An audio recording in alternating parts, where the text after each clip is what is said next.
Good morning students. बच्चों, आज हम आपकी हिंदी की पाठ्य पुस्तक वसंत में आए पाठ 12वां कंचा के बारे में पढ़ेंगे। बच्चों, कंचा इसका अर्थ है कि जिससे बच्चे छोटे होते कंचे बंटे जिससे बच्चे खेलते थे और उन्हें इस खेल को खेलने में उन्हें बड़ा ही आनंद आता था। तो इसी पाठ में कंचों के बारे में बताया गया है कि बचपन में हम कंचे कैसे खेलते थे और कंचों के लिए वह लड़का क्या क्या करता था। तो आइए बच्चों, पढ़ते हैं कंचा पाठ 12वां। आप अपनी पाठ्य पुस्तक निकाल सकते हैं और मेरे साथ साथ उसे रीड कर सकते हैं ताकि आपको पाठ अच्छी तरह से समझ में आ जाए। तो इसके लेखक हैं टी पद्मन ना भवन। तो आइए बच्चों, शुरू करते हैं। वह नीम के पेड़ों की घनी छाँव से होता हुआ सियार की कहानी का मज़ा लेता आ रहा था। हिलते डुलते उसका बस्ता दोनों तरफ झूमता खनकता था। स्लेट भी कभी छोटी शीशों से टकराती तो कभी पेंसिल से। यूँ ये सब उस बस्ते के अंदर टकरा रहे थे, मगर वह न कुछ सुन रहा था न कुछ देख रहा था। उसका पूरा ध्यान कहानी पर केंद्रित था। कैसी मज़ेदार कहानी कोए और सियार की। अब यहाँ पे बताया गया है कि बच्चे के बैग में जो उसका बैग है, बस्ता है, उसमें कंचे की जो गोलियां हैं, कंचे भरे हुए हैं, वे कभी स्लेट से टकराते हैं तो कभी पेंसिल से, और अंदर टकराने की आवाज़ें आ रही हैं बस्ते के अंदर, लेकिन उसका ध्यान इन सब में नहीं है। उसका ध्यान किस पर केंद्रित है? सियार और कोए की कहानी पर। सियार कोए से बोला, प्यारे कोए, एक गाना गाओ न, तुम्हारा गाना सुनने के लिए तरस रहा हूँ। कोए ने गाने के लिए मुंह खोला तो रोटी का टुकड़ा ज़मीन पर गिर गया। सियार उसे उठाकर 9 2 11 हो गया। तो अब यहाँ पे क्या बताया गया कहानी में कि जो सियार है वो कोए को झूठे मूठे बोल रहा है कि मुझे गाना सुनाओ, तुम्हारा गाना तो बहुत अच्छा होता है, तुम मुझे गाना सुनाओ। जैसे ही वो गाने के लिए कौआ मुंह खोलता है, उसके मुंह में जो रोटी का टुकड़ा होता है वह ज़मीन पर गिर जाता है और सियार उसे उठाकर 9 2 11 होने का अर्थ है 9 2 11 होना, भाग जाना, कि वह भाग जाता है। वह ज़ोर से हंसा, बुद्धू कौआ। वह चलते चलते दुकान के सामने पहुंचा। अब लड़का जो था एक कंचे की दुकान के सामने पहुंचता है। वहाँ अलमारी में कांच के बड़े बड़े जार कतार में रखे थे। अब आप देखते हो कि दुकान में, जो कंचे की दुकान होगी, तो वहाँ बड़े बड़े जार में, डिब्बों में, कांच के जो डिब्बे होते हैं उन्हें जार कहते हैं। उनमें वो लाइन में लगे हुए हैं और वो रखे हुए हैं दुकान पर। उनमें चॉकलेट, पिपरमिंट और बिस्कुट थे। उसकी नज़र उनमें से किसी पर भी नहीं पड़ी। क्यों देखे उसके पिताजी उसे ये चीज़ बराबर ला देते हैं। फिर भी एक नए जार ने उसका ध्यान आकृष्ट किया। वह कंचे से लटकते बस्ते का फीता एक तरफ हटाकर उस जार के सामने खड़ा टुकर टुकर ताकता रहा। नया लाकर रखा गया। उससे पहले उसने वह चीज़ यहाँ नहीं देखी है। पूरे जार में कंचे हैं, हरी लकीर वाले बढ़िया सफ़ेद गोल कंचे, बड़े आंवले जैसे, कितने खूबसूरत। अब तक ये कहाँ थे? अब बच्चा उस दुकान पर पहुंचता है जहां पर उसने हमेशा पहले वहां पर चॉकलेट, पिपरमिंट की गोलियां आदि बिस्किट वगैरह उस दुकान पर होते थे, लेकिन इस बार उसने उस दुकान पर एक नया जार देखा जिसमें क्या थे? कंचे थे। और वह उस जार को देखकर आकृष्ट हो उठा, हैरान हो गया। उसे देखता ही रहा, निहारता रहा। और उसमें क्या थे? कंचे थे। कौन से? हरी लकीर वाले बढ़िया सफ़ेद गोल कंचे और कुछ आंवले जैसे आकार के कंचे थे जो दिखने में बहुत सुंदर थे। अब तक ये कहाँ थे? अब वह प्रश्न पूछता है कि अब तक ये कंचे कहाँ थे? शायद दुकान के अंदर। अब दुकानदार ने दिखाने के लिए बाहर रखा होगा कि पहले दुकान के अंदर थे, अब दिखाने के लिए उसने बाहर रख दिए होंगे। उसके देखते देखते जार बड़ा होने लगा। वह आसमान सा बड़ा हो गया तो वह भी उसके भीतर आ गया। वहाँ और कोई लड़का तो नहीं था, फिर भी उसे वही पसंद था। छोटी बहन के हमेशा के लिए चले जाने के बाद वह अकेले ही खेलता था। उसकी उस लड़के की छोटी बहन इस दुनिया में नहीं है और वह उसके बाद वह अकेला ही खेलता था। वह कंचे चारों तरफ बिखेरता मज़े में खेलता रहा। वह कंचों को चारों तरफ बिखेर देता और मज़े से खेलता था। तभी एक आवाज़ आई, लड़के तू उस जार को नीचे गिरा देगा। उसी समय दुकानदार ने आवाज़ लगाई कि लड़के तू जार को नीचे गिरा देगा। वह चौंक उठा, एकदम से हैरान हो गया। जार अब छोटा बनता जा रहा था। छोटे जार में हरी लकीर वाले सफ़ेद गोल कंचे, छोटे आंवले जैसे कंचे थे। सिर्फ 2 जने वहाँ हैं, वह और बूढ़ा दुकानदार। अब उस वहाँ पे जगह पे बाज़ार में सिर्फ 2 ही जने हैं, एक तो वह लड़का और दूसरा दुकानदार। दुकानदार के चेहरे पर कुछ चिड़चिड़ाहट थी। मैंने कहा न, जो चाहते हो वह मैं निकाल कर दूँ। वह उदास हो अलग खड़ा रहा। क्या कंचे चाहिए? अब दुकानदार पूछता है कि जो तुम्हें चाहिए मैं निकाल कर दे देता हूँ। लेकिन वह उदास होकर एक तरफ खड़ा हो गया। दुकानदार ने जार का ढक्कन खोलना शुरू किया। उसने निषेध में सिर हिलाया। तो फिर सवाल खूब रहा, क्या उसे कंचे चाहिए? क्या चाहिए उसे खुद मालूम नहीं है। जो भी हो, उसने कंचे को छूकर देखा।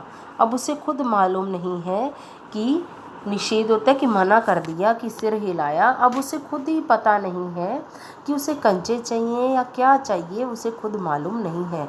जो भी हो, उसने कंचे को छूकर देखा। उसने कंचों को हाथ लगाकर देखा। जार को छूने पर कंचों का स्पर्श करने का एहसास हुआ। अगर वह चाहता तो कंचा ले सकता था। लिया तो क्या? लिया होता तो स्कूल की घंटी सुनकर वह बस्ता थामे हुए दौड़ पड़ा। उसी समय उसे स्कूल की घंटी सुनाई दी और वह बस्ता थामकर दौड़ गया। स्कूल पहुंच गया। देर से पहुंचने वाले लड़कों को पीछे बैठना पड़ता है। जब बच्चे लेट पहुंचते हैं स्कूल में तो उन्हें पीछे बैठना पड़ता है। उस दिन वही सबके बाद पहुंचा था, इसलिए वह चुपचाप पीछे की बेंच पर बैठ गया। सब अपनी अपनी जगह पर हैं। रामन अगली बेंच पर। वह मेज़ रोज़ समय पर आता है। तीसरी बेंच में आखिर में मल्लिका के बाद अम्मू बैठी है। जॉर्ज दिखाई नहीं पड़ता। लड़कों के बीच जॉर्ज की ही सबसे अच्छा कंचे का खिलाड़ी है।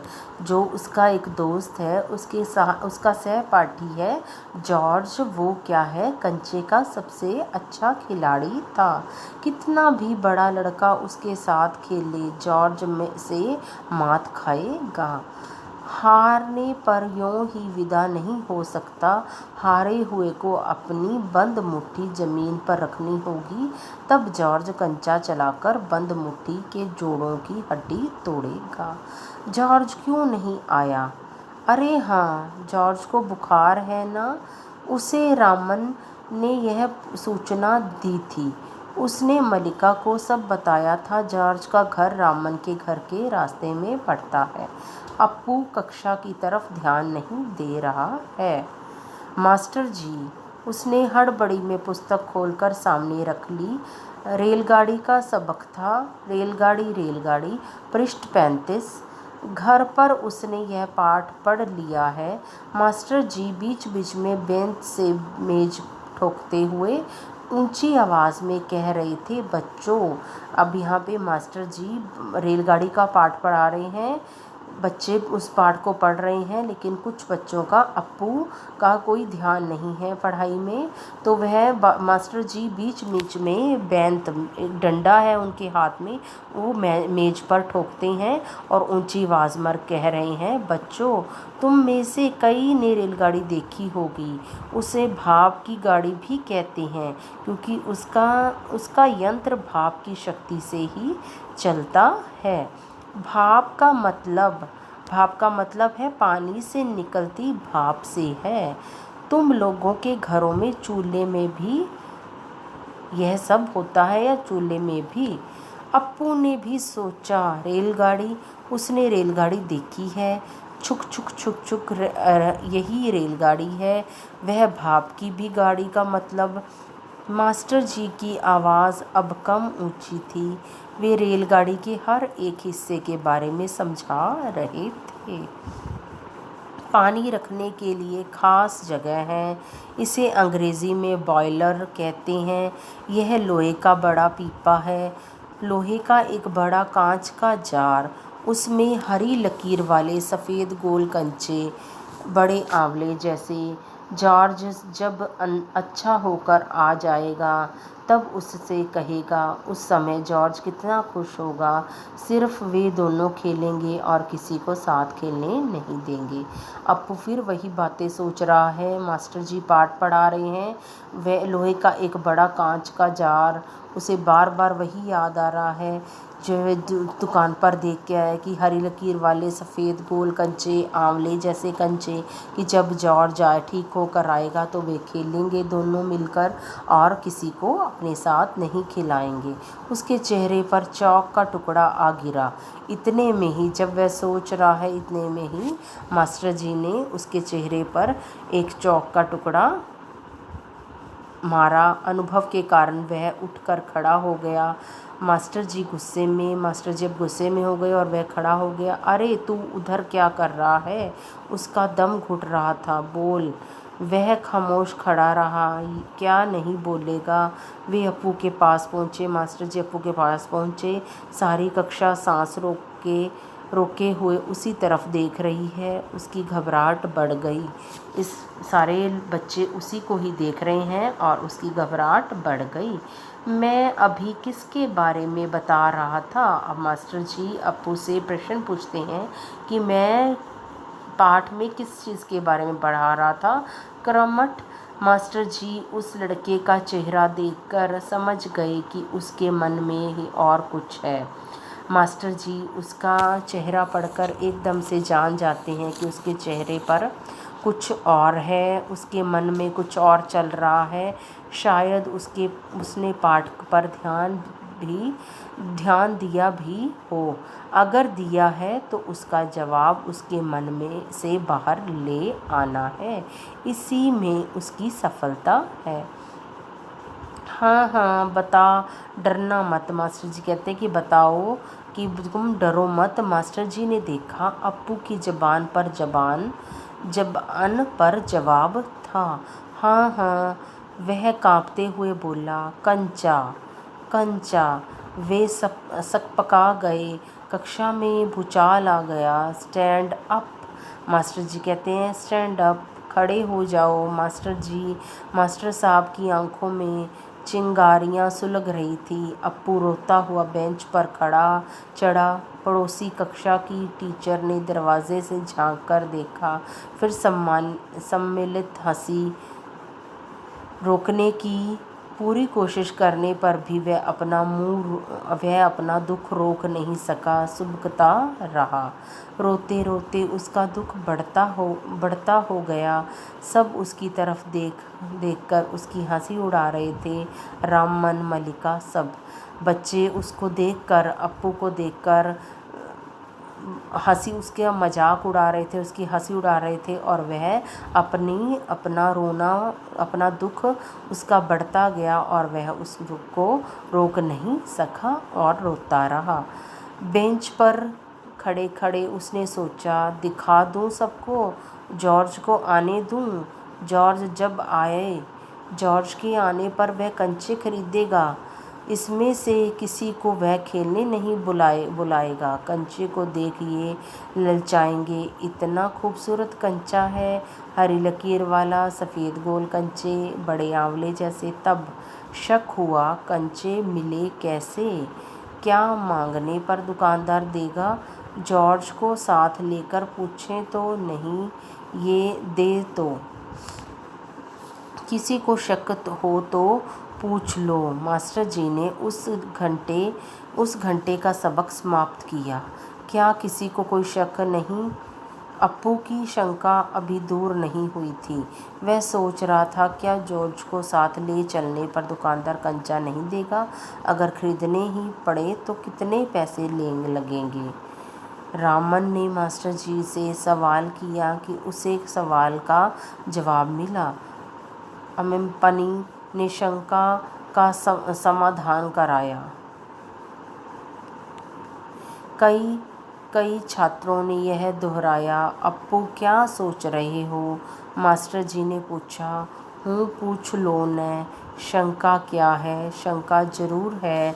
क्या जॉर्ज को साथ ले चलने पर दुकानदार कंचे देगा? नहीं तो कितने पैसे लगेंगे? क्या 5 पैसे में मिलेगा? 10 पैसे में? क्या सोच रहे हो? पैसे क्या? कितने पैसे चाहिए? किसके लिए? वह कुछ नहीं बोला। हरी लकीर, सफ़ेद गोल कंचे उसके सामने से फिसलते गए। मास्टर जी ने पूछा, क्या रेलगाड़ी के लिए? उसने सिर हिलाया। बेवकूफ़, रेलगाड़ी को पैसे से खरीद नहीं सकते। अगर मिले तो उसे लेकर क्या करेगा? अब मास्टर जी उसे कहते कि रेलगाड़ी को हम खरीद नहीं सकते, अगर मिले तो उससे क्या करेगा? वह खेलेगा, जॉर्ज के साथ खेलेगा। रेलगाड़ी नहीं, कंचा। चारपाई एक नोटिस लाया। चपरासी एक नोटिस लाया। मास्टर जी ने कहा, जो फीस लाए हैं वे फीस जाकर जमा करा दें। बहुत से छात्र गए। राजन ने जाते जाते अप्पू के पैर में चिकोटी काट ली। उसने पैर खींच लिया। उसे याद आया, उसे भी फीस जमा करनी है। पिताजी ने उसे 1.5 रुपया इसके लिए दिया है। उसने अपनी जेब टटोल कर देखा। 1 रुपये का नोट और 50 पैसे का सिक्का। वह बेंच से उतरा। किधर? मास्टर जी ने पूछा। उसके कंठ से खुशी के बुलबुले उठे। फीस देनी है। फीस मत देना, मास्टर जी ने कहा। वह झिझकता रहा। On the bench. वह बेंच पर चढ़कर रोने लगा। क्या भविष्य में कक्षा में ध्यान से पढ़ेगा? ध्यान दूंगा। वह दफ्तर गया। दफ्तर में बड़ी भीड़ थी।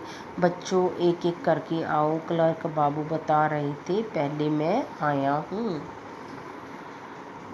वह फीस जमा करवाने के लिए वहाँ ऑफिस में गया। क्लर्क जी कह रहे थे कि बच्चों, एक एक करके आओ। वहाँ बहुत भीड़ थी। मैं ही आया हूँ। मेरे बाकी पैसे? इस शोरगुल से अप्पू दूर खड़ा रहा। रामन ने फीस जमा की। मल्लिका ने जमा की। अब थोड़े से लड़के ही बचे हैं। अब सिर्फ थोड़े से ही लड़के बचे थे। बाकी बच्चों ने फीस जमा करवा दी थी। वह सोच रहा था, जॉर्ज को साथ लेकर चलूँगा तो देगा न, शायद दे। नहीं तो कितने पैसे लगेंगे? 5 पैसे, 10 पैसे। हरी लकीर वाले गोल सफ़ेद कंचे। घंटी बजने पर फीस जमा किए हुए सभी बच्चे उधर से चले गए। वह भी चला, मानो नींद से जाग कर चल रहा हो। क्या सब फीस जमा कर चुके? अब कक्षा छोड़ने से पहले मास्टर जी ने पूछा। वह नहीं उठा। सभी बच्चों ने फीस जमा कर दी और घंटी बज गई। लेकिन वह जो अप्पू था, वह यही सोचता रहा। हरी लकीर वाले गोल सफ़ेद कंचे। घंटी बजने पर फीस जमा किए हुए सभी बच्चे उधर से चले गए। वह अभी नींद में ही, ऐसे लग रहा था कि नींद में ही चल रहा है। क्या सभी बच्चों ने फीस जमा कर चुके थे? कक्षा छोड़ने से पहले मास्टर जी ने यह बात पूछी। वह नहीं उठा। वह उठा नहीं, वह बस नींद में ही एक ही बड़बड़ाहट हरी लकीर वाले कंचे, गोल कंचे, आंवले जैसे कंचे बोलता गया। शाम को थोड़ी देर इधर उधर टहलता रहा। लड़के गीली मिट्टी में छोटे गड्ढे खोदकर कंचे खेल रहे थे। वह उनके पास नहीं गया। धन्यवाद बच्चों। इसके आगे का पाठ हम कल पढ़ेंगे। धन्यवाद।